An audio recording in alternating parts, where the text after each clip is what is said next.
On a sunny morning, an ant found a small seed near a stream. The seed was too heavy for the ant to carry alone, but it didn't give up. The ant began to roll the seed slowly, one small push at a time.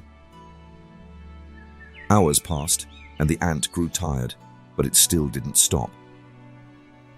Other ants saw it struggle and offered to help, joining in to push the seed. Together, they moved the seed to their colony, cheering each other on. The seed was planted, and soon it grew into a strong tree.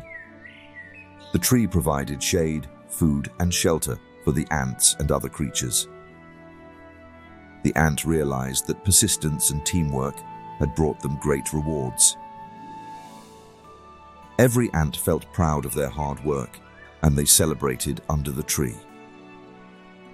Message of the story. No task is too big if we persist and work together.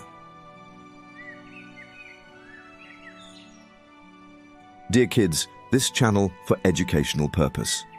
If you enjoyed this and want to learn English and motivational stories, like and subscribe the channel.